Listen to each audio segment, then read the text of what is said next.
My channel Pragati institute. और अपने last video में जो 12th से रिलेटेड मेरा लास्ट वीडियो था उसमें मैंने इंग्लिश का सिलेबस बताया हुआ था। इंग्लिश के सिलेबस में जो प्रोज का सेक्शन है उसमें फर्स्ट लेसन है a girl with a basket. तो इंग्लिश की पढ़ाई मैं आज से शुरू कर रहा हूँ, इस लेसन को मैं आज से शुरू कर रहा हूँ। सुने, सबसे पहले तो इसका जो टाइटल है a girl with a basket, यानी टोकरी के साथ एक लड़की, ये इसका टाइटल है। और इसके जो राइटर हैं विलियम सी डगलस, इनके बारे में थोड़ा सा जान लेते हैं। ये जो ऑथर हैं इसके लेसन के, ऐसे के, तो विलियम सी डगलस कौन थे? एक यूएसए में सुप्रीम कोर्ट के जज थे। और जब पार्टीशन हुआ भारत और पाकिस्तान का, तो उसके बाद पार्टीशन के बाद 1950 में उन्होंने भारत की एक यात्रा की। और उस यात्रा के बारे में जो है इन्होंने लिखा है कि किस तरह से वो यहाँ के लोगों के आत्मविश्वास, उनके लेबर से, उनके परिश्रम से प्रभावित हुए, उसके बारे में ये लिखते हैं। इनकी जो विजिट थी, जो इन्होंने यात्रा की थी, वो इन्होंने न्यू दिल्ली से शुरू की, यानी दिल्ली से चले और न्यू दिल्ली से बरेली तक वो बाई ट्रेन आए। और उसके बाद कार से रानीखेत गए। रानीखेत क्या है? एक हिल स्टेशन है इन द हिमालयाज। हिमालय में एक हिल स्टेशन है। और वो जो है वास्तव में एक वास्तविक चीज़ों में, रियलिटी में यकीन करने वाले थे और सपोर्टर ऑफ लेबर, यानी परिश्रम को सपोर्ट करने वाले, उसको समर्थन करने वाले थे। वो सेल्फ रिस्पेक्ट और सेल्फ कॉन्फिडेंस को भी उसको एडमायर करते थे, प्रशंसा करते थे, उसको लाइक करते थे। He was fascinated and charmed with the natural beauty of India. जब उन्होंने भारत की यात्रा की तो भारत की प्राकृतिक सुंदरता से वो बहुत अधिक प्रभावित हुए।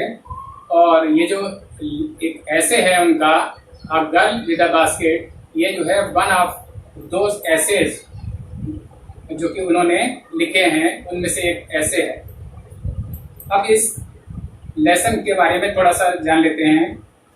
विलियम सी डगलस जो कि भारत आए पार्टीशन के बाद, जब भारत और पाकिस्तान जो है उसका पार्टीशन हुआ, तो वहाँ के शरणार्थी लोग जो रिफ्यूजीज थे वो यहाँ पर आकर बस गए। और यहाँ पर जब आकर बस गए तो उनकी स्थिति बहुत अधिक खराब थी। वो छोटे छोटे शेड्स में रहते थे और छोटी छोटी चीज़ें जैसे बास्केट्स हैं, टोकरियाँ, फैन, पंखे वगैरह हाथ के बने हुए, और छोटी छोटी सी चीज़ें बेचकर अपनी जीविका कमाते थे। तो जब वो लेखक यहाँ पर आ रहे थे अपनी यात्रा के दौरान, तो प्लेटफॉर्म पर उनकी एक 9 साल की एक छोटी सी लड़की से भेंट हो जाती है। और उसके आत्मसम्मान, उसके जो लेबर, उनका जो उस लड़की का जो परिश्रम करने का जो जज्बा था, जो भावना थी, तो उससे वो बहुत अधिक प्रभावित होते हैं। और इसके बारे में ही ये जो है पूरी कहानी, ये पूरा ऐसे है। तो चलिए लेसन की शुरुआत करते हैं। इसका हिंदी का अनुवाद मैं बताता हूँ आपको। आई had left New Delhi for the Himalayas. I means जो अथर है उसके लिए आया है, लेखक के लिए। वो अपना एक, चूंकि एक संस्मरण बता रहा है, तो वो आई इस लेसन में जहां जहां आएगा means the author, refers to the author. I had left New Delhi for the Himalayas. मैं नई दिल्ली से चला, कहाँ जाने के लिए? फॉर द हिमालयाज, यानी हिमालय जाने के लिए। हिमालय में जो रानीखेत जो हिल स्टेशन है वहां पर जाने के लिए मैं वहां से न्यू दिल्ली से चला। I was going as far as Bareilly by train. सबसे पहले तो मैं बरेली तक बाई ट्रेन से जा रहा था। And then by car to Ranikhet. और उसके बाद कार से मैं रानीखेत जा रहा था। अब रानीखेत क्या है? An old British army hill station. Ranikhet एक ऐसा हिल स्टेशन है जहां पर अंग्रेजी सेना का एक जो पूरा कैंप उनका जो लगता था वो था वहां पर। लोकेटेड ऑन, ये जो रानीखेत जो था वो लोकेटेड, स्थित था on a 6000 foot ridge ridge कहते हैं पर्वतीय श्रृंखला को, जहां लाइन से पूरे जो है माउंटेन्स पर्वत होते हैं उसको रिज कहते हैं। रिज अपोज जो कि 6000 फुट की ऊंचाई पर था। अपोजिट 120 माइल स्ट्रेच, स्ट्रेच कहते हैं विस्तार को यानी फैलाव, stretch of snow capped Himalayas, snow capped यानी बर्फ से ढके हुए हिमालय के 120 मील के फैलाव में जो है उसके फैलाव के अपोजिट में ये हिल स्टेशन स्थित था, जहां पर ब्रिटिश सेना का एक अंग्रेजी सेना का कैंप था वहां पर। द ट्रेन वाज स्लो, जो ट्रेन थी वो बहुत धीमी गति से चल रही थी। And it stopped at all the way stations, और ये जो ट्रेन थी वो रास्ते में पड़ने वाले जितने भी स्टेशन थे उन सभी स्टेशनों पर रुक जाती थी। एट एवरी स्टॉप, हर एक स्टॉप पर जैसे ही एक स्टेशन आता था, I swung open the door of my compartment, मैं अपने कंपार्टमेंट का जो डिब्बा था उसका ट्रेन का, उसका जो दरवाजा था मैं स्वंग ओपन मतलब जल्दी से खोल देता था। एंड वॉक द प्लेटफॉर्म, और प्लेटफॉर्म पर टहलने लगता था। द प्लेटफॉर्म्स पर पैक्ड विद पीपल, प्लेटफॉर्म्स जो थे वो लोगों से भरे हुए थे। और कौन कौन से लोग थे उसमें? सिख लोग थे, मुस्लिम थे, हिंदू लोग थे, सोल्जर्स सिपाही लोग थे, और मर्चेंट्स व्यापारी, प्राइस्ट पुजारी लोग, पोर्टर्स कुली, बेगर्स भिखारी, हॉकर्स यानी आवाज लगाकर बेचने वाले लोग, आवाज लगाकर जो लोग अपना सामान बेचते हैं प्लेटफॉर्म पर, तो वो लोग थे। ये सारे लोगों से प्लेटफॉर्म भरा हुआ था, पैक्ड था। ऑलमोस्ट एवरीवन वाज बेयरफुट, लगभग प्रत्येक व्यक्ति नंगे पैर था। And dressed in loose white garments, और सफेद ढीले सफेद रंग के वस्त्र गारमेंट्स पहने हुआ था। लगभग हर एक लोग जो है इस तरह के वस्त्र पहने हुए थे। I would ask at least 3 people, मुझे कम से कम 3 लोगों से पूछना पड़ता था। Before I could find one, जब मुझे एक व्यक्ति ऐसा मिल पाया हु कुड स्पोक इंग्लिश, जो कि इंग्लिश अच्छी तरह से बोल सकता था। क्योंकि जो अथर थे विलियम सी डगलस, वो जो है इंग्लिश अच्छे तरह से जानते थे, तो वो एक ऐसा व्यक्ति खोजना चाह रहे थे जो कि इंग्लिश बोल सकता हो और जिससे वो बातचीत कर सकें। We would talk world affairs, अब जब उन्हें एक व्यक्ति ऐसा मिल गया तो दोनों लोगों ने एक किन मामलों पर बातचीत की, तो उसके बारे में बताते हैं। We would talk world affairs, we मतलब the writer and the other person who is speaking English. उन लोगों ने किस बात पर, किन मामलों पर बातचीत की, किन विषयों पर बातचीत की? वर्ल्ड अफेयर्स यानी संसार के जो भी मामले थे, जो भी विषय थे, उन विषयों पर बातचीत की। एंड एवरी मेजर टॉपिक, और हर एक जो major topic, the news of the day produced, हर एक जो भी बड़ा एक टॉपिक हो सकता था, एक बड़ा या महत्वपूर्ण विषय हो सकता था जो कि उस दिन के समाचारों से संबंधित था या उस दिन से संबंधित था, उस दिन के जो भी बड़ा टॉपिक हो सकता था उस पर उन्होंने बातचीत की, लेखक ने और उस व्यक्ति ने।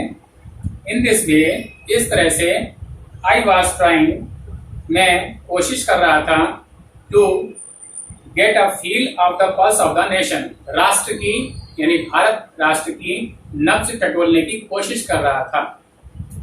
Checking opinion against official attitudes and reports, checking माने जांच करना है, और एक तरह से मैं एक परीक्षा कर रहा था, जांच कर रहा था। ओपिनियन यानी विचार, against official attitudes and reports, official attitudes यानी सरकारी जो विचारधारा या उस जो सरकारी रिपोर्ट हैं उनको एक तरह से मैं उनकी वास्तविकता को जांचना चाह रहा था। और अब यहाँ तक के जो है पहले मैं मीनिंग्स ओरली बता देता हूँ, तो पहले इसके मीनिंग्स सुन लीजिए।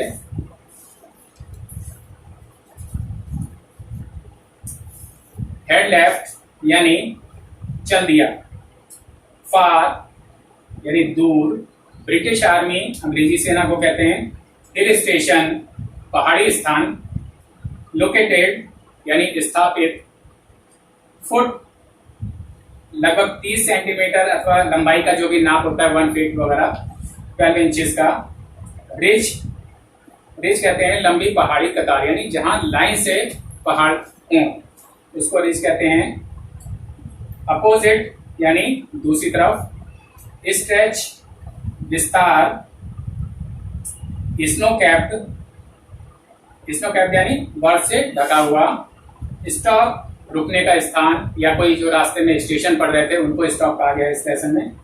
स्वम ओपन यानी जोर से खोल देना, जो डिब्बे का दरवाजा था, कंपार्टमेंट का जो दरवाजा था वो स्वम ओपन माने जोर से खोल देता था वो जो राइटर था।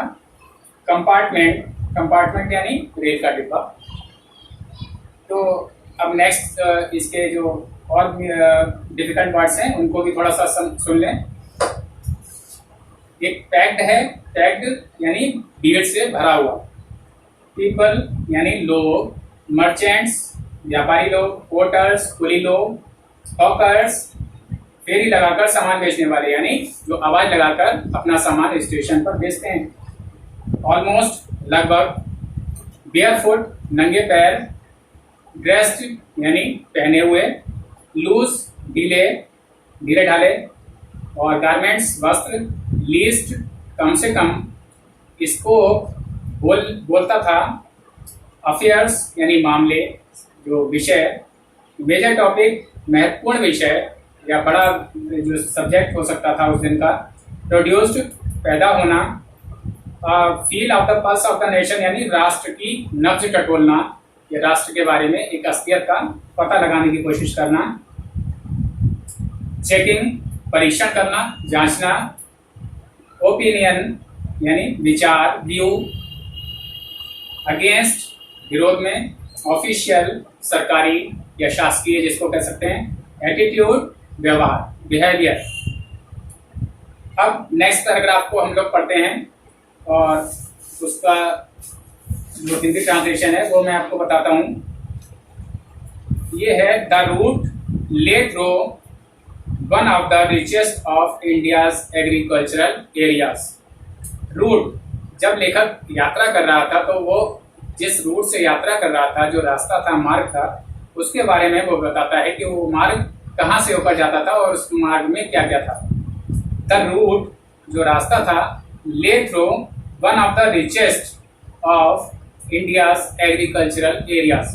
भारत के जो रिचेस्ट एग्रीकल्चर एरियाज यानी बड़े कृषि क्षेत्र जो थे, कृषि के जो क्षेत्र एरियाज थे, तो उन कृषि के एरियाज यानी खेतों के बीच से जो है होकर वो रास्ता जा रहा था। This was the plain of the upper Ganga river. ये उच्च गंगा नदी का एक मैदानी भाग था। 1000 फीट अबव सी लेवल, समुद्र के स्तर से 1000 फीट की ऊंचाई पर। बट ट्रॉपिकल, लेकिन ये उष्ण कटिबंधीय था, जहां पर बहुत अधिक गर्मी और बरसात पड़ती थी। और या इस ट्रॉपिकल का मतलब उस क्षेत्र को भी कहते हैं जो कर्क और मकर रेखाओं के बीच में स्थित होता है। The Ganga was brown silt.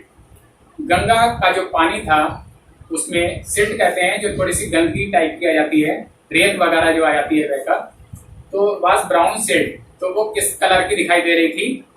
Brown, भूरे कलर की, भूरे रंग की दिखाई दे रही थी। स्वोलन विद फ्लड वाटर्स, और फ्लड वाटर्स यानी बाढ़ के पानी से, स्वोलन यानी भरी हुई दिखाई पड़ रही थी। It's overflow inundating thousands of acres of rice. और इसका जो ओवरफ्लो था, गंगा का जो बढ़ा हुआ जो पानी था, वो इनंडेटिंग यानी बाढ़ के रूप में बह रहा था thousands of acres of rice. हजारों एकड़ जो धान के खेत थे और धान के जो क्षेत्र थे उनमें ये बाढ़ के रूप में बह रहा था। गंगा का जो बाढ़ का पानी था, अतिरिक्त पानी था। To the north were jungles. उत्तरी दिशा में जंगल्स थे, वन थे। Great expanses of grass.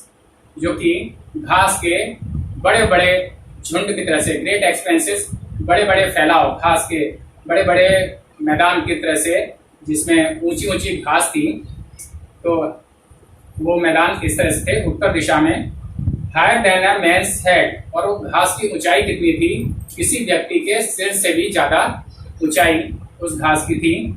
And unbroken except for an occasional clump of trees, और अनब्रोकन का मतलब जो घास थी ऊंची ऊंची वो लगातार थी, बीच में कहीं पर भी उसमें ऐसा नहीं था कि वहां पर घास ना हो, बिल्कुल लगातार थी। And unbroken except for an occasional clump of trees, केवल बीच बीच में जो पेड़ थे, पेड़ों का एक झुंड आ जाता था, बड़े बड़े पेड़ों का झुंड बीच में आ जाता था, फिर घास आ जाती थी, तो फिर पेड़ों का झुंड आ जाता था। तो अकेजनल क्लम्प ऑफ ट्रीज, और क्लम्प ऑफ ट्रीज यानी पेड़ों का जो झुंड था उसमें किसके घर थे, द होम ऑफ टाइगर्स, यानी चीतों के या बाघों के घर थे उसमें, एलिफेंट्स के घर थे, हाथियों के घर थे, पाइथन्स अजगर के, एंड कोबरास, और कोबरा सांप के घर भी जो है उसमें थे। ये सारे जो है उन क्लम्प ऑफ ट्रीज में रहते थे, पेड़ों के झुंड में रहते थे। Everywhere else there was flat land running to the horizon, everywhere else, प्रत्येक जगह, देयर वाज फ्लैट लैंड, समतल भूमि थी, रनिंग टू द होराइजन, और ऐसा लग रहा था कि वो जो समतल भूमि है, ट्रेन में चूंकि राइटर अर्थात बैठा हुआ था, तो वो उसमें से उसको जैसे लगता है कि ट्रेन में जब आप बैठते हैं तो भूमि दौड़ती हुई लगती है, पेड़ दौड़ते हुए लगते हैं। तो ये जो था everywhere else there was flat land running to the horizon, समतल भूमि जो थी वो क्षितिज की तरफ दौड़ती हुई प्रतीत हो रही थी। क्षितिज क्या होती है कि जैसे जहां पर हमको ऐसा लगता है कि दूर हम जब देखते हैं तो हमें लगता है कि आसमान और जमीन मिल रहे हैं, लेकिन वास्तव में ऐसा नहीं होता है। तो उसको होराइजन कहते हैं, क्षितिज कहते हैं, और ये समतल भूमि उस होराइजन क्षितिज की तरफ दौड़ती हुई सी प्रतीत हो रही थी। But dotted here and there by the sacred banyan tree, लेकिन कुछ एक जगह पर जो पवित्र बरगद के पेड़ थे, और by row of pakad trees, या जो पाकड़ के पेड़ थे वो बिंदुओं के रूप में दिखाई पड़ रहे थे।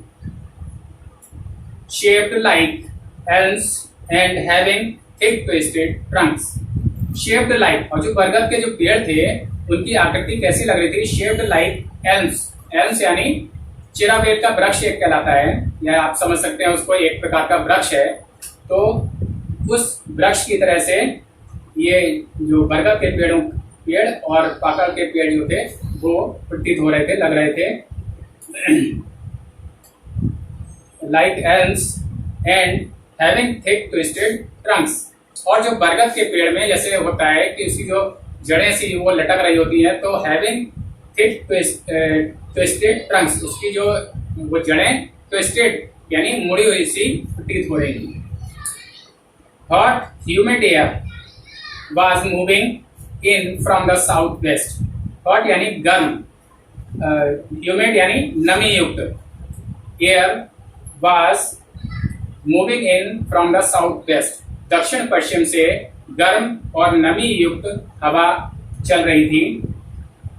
monkeys, some of them mothers with babies clinging to them, और बंदर दिखाई पड़ रहे थे वहां पर, some of them mothers, और उनमें से जो है जो मंकीज थे, सम ऑफ देम मदर्स यानी उनमें से कुछ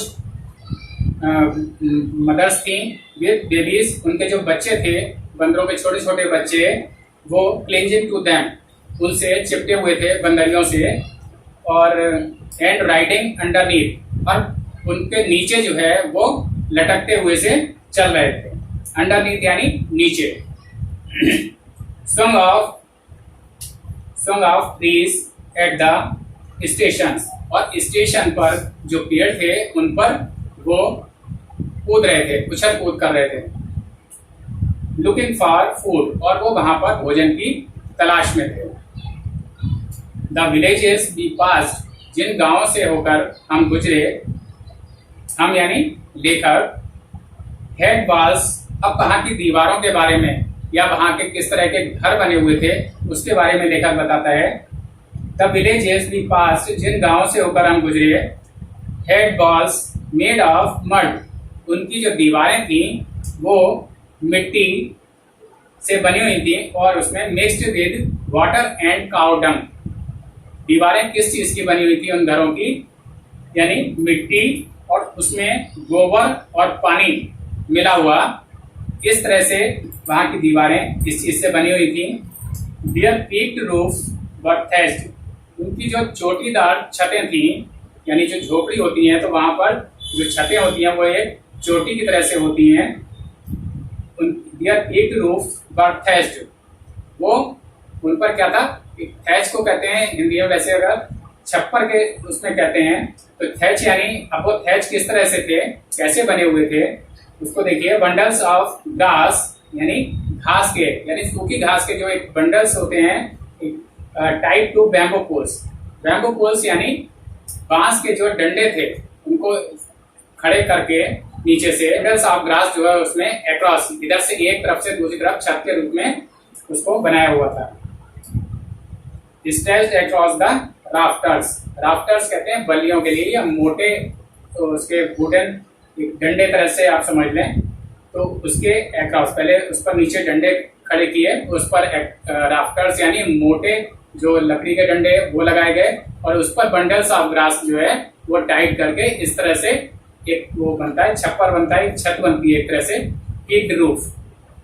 तो इस तरह से वहां के घरों की छतें बनी हुई थी। That day the pumpkin vines that grew over them, और उस दिन वहां पर पम्पकिन वाइन्स यानी लौकी और उसकी जो होती है काशी फल, उसकी जो बेलें, दैट ग्रू ओवर देम, उन छतों पर वो बेलें दिखाई पड़ रही थी। वर इन ब्लूम, और वो बेलें, ब्लूम मतलब उनमें फूल बहुत अच्छी तरह से पीले रंग के फूल खिले हुए थे। Trailing streaks of yellow over drape walls, और उनकी जो दीवारें थी, ड्रैप यानी जो धुंधली जो दीवारें थी, मिट्टी के कलर की जो दीवारें थी, उन पर पीले रंग के जब उसके फूल थे पंपकिन वाइन्स के, ट्रेलिंग यानी वो एक पंक्तियां बना रहे थे, जब वो लाइन से एक फूल दिखाई पड़ा तो दूर से ऐसा लग रहा था जैसे ट्रेलिंग स्टिक्स यानी ऊपर से पंक्तियां, लाइन से पीले रंग के फूल वो पंक्तियों के रूप में दिखाई पड़ रहे थे उन दीवारों पर। तो ये जो है एक और पैराग्राफ मैंने आपको पढ़ाया। अब इसके डिफिकल्ट वर्ड्स को थोड़ा सा सुन लें। रूट यानी रास्ता, रिचेस्ट सबसे ज्यादा समृद्धशाली या खुशहाल, एरियाज खेत या क्षेत्र को कहते हैं, प्लेन समतल मैदान, अपर गंगा गंगा के उत्तर में, ट्रॉपिकल यानी वो क्षेत्र, धरती के वो क्षेत्र जो कर्क तथा मकर रेखाओं के बीच में स्थित है, यानी उष्ण कटिबंधीय प्रदेश या उष्ण कटिबंधीय क्षेत्र जिसको कहते हैं। सिल्ट यानी नदी में बहकर जो मिट्टी वगैरह का, मिट्टी रेत वगैरह जो आ जाती है उसको सिल्ट कहते हैं। स्वोलन विद फ्लड वाटर, बाढ़ से उफनता हुआ यानी कि बाढ़ से भरा हुआ। ओवरफ्लो यानी जो उसका अतिरिक्त पानी जो हो जाता है, बाढ़ की वजह से जो अतिरिक्त पानी आ जाता है वो ओवरफ्लो कहलाता है, अतिरिक्त पानी भर जाना। इनंडेटिंग यानी ढकना यानी कवर करना इसका मतलब है। और राइस एरियाज मतलब धान के खेत है, क्लियर है। एक्सपेंसेस विस्तृत या खुले क्षेत्र। अनब्रोकन लगातार। प्लम समूह को कहते हैं या पेड़ों का झुरमुट उसको कहते हैं। पाइथन अजगर। कोबराज काले नाग। फ्लैट समतल। होराइजन यानी वह स्थान जहां पर आकाश व धरती मिलते हुए दिखाई देते हैं, क्षितिज। डॉटेड हेयर एंड देयर इधर उधर बिंदुओं की भांति दिखाई पड़ना। और सेक्रेड पवित्र। बनियन ट्री बरगद का पेड़। रोज पंक्तियां। पाकड़ एक प्रकार का विशाल वृक्ष, पाकड़ का पेड़ बहुत बड़ा होता है, सुना होगा आपने। शेप्ड यानी की शक्ल में। एल्म एक प्रकार का वृक्ष। थिक मोटा ट्विस्टेड ट्रंक, ट्विस्टेड लिपटा हुआ या मुड़ा हुआ जिसको कहते हैं, और ट्रंक पेड़ के तने को कहते हैं। ह्यूमिड गीला या नम। मूविंग बहना, साउथ वेस्ट दक्षिण पश्चिम। क्लिंजिंग चिपके हुए, राइडिंग सवारी करना। अंडरनीथ नीचे की ओर, स्वंग ओपन स्वंग ऑफ कूद गया, या मड, मड कहते हैं मिट्टी या कीचड़ वगैरह उसको भी कहते हैं। पाउडंग गाय का गोबर या गोबर। पीक्ड ऊंची या नुकीली, पीक्ड यानी नुकीली जो छतें थी। रूफ्स छतें। थैच्ड यानी छप्पर से ढकी हुई, छप्पर एक मतलब गांव की भाषा में एक शब्द है, और कैसे बनता है छप्पर उसके बारे में बता चुका हूँ। बैम्बू फूल्स यानी बांस की बल्लियां। स्ट्रेच्ड फैलाई हुई। राफ्टर्स लकड़ी की बल्लियां जो होती हैं। पंपकिन बाइंस काशीफल कद्दू की बेलें जो होती हैं। इन ब्लूम फूलों से लदी हुई। ट्रेलिंग स्टिक्स लटकती हुई धारियां, यानी उन फूलों की जो एक लाइन से धारियां दिखाई पड़ रही थी मिट्टी की दीवारों पर। ड्रैब यानी भद्दा भूरा रंग, भद्दे भूरे रंग की जो दीवारें थी उनके लिए ड्रैब वर्ड यूज हुआ है। तो स्टूडेंट्स ये इस पैराग्राफ के जो डिफिकल्ट वर्ड्स है उनके बारे में मैंने आपको बताया। अब इससे आगे का जो लेसन है, इससे आगे के जो पैराग्राफ्स हैं वो मैं नेक्स्ट वीडियो में बताऊंगा, उनको पढ़ाऊंगा। और इस वीडियो को यहीं पर अंत करते हुए फिर से आपसे मैं कहना चाहूँगा कि लेसन मैं पढ़ा रहा हूँ और इसके लिए आपके सामने टेक्स्ट बुक इंग्लिश की होना बहुत ज़रूरी है। और टेक्स्ट बुक सामने होगी तो आप उसके साथ साथ मेरे साथ इस पैराग्राफ को, इस लेसन को पढ़ते जाएंगे और आपके समझ में आएगा। और जिन लोगों ने अभी तक मेरे चैनल को सब्सक्राइब कर लिया है उनके लिए बहुत बहुत धन्यवाद, थैंक यू। और जिन लोगों ने अभी तक चैनल को सब्सक्राइब नहीं किया है तो वो बिना देर किए जल्दी से जल्दी मेरे चैनल को सब्सक्राइब करें, मेरे वीडियोस को लाइक शेयर करें और रेगुलर रूप से इनसे जुड़ें, कोई भी वीडियो मिस ना करें। Thank you.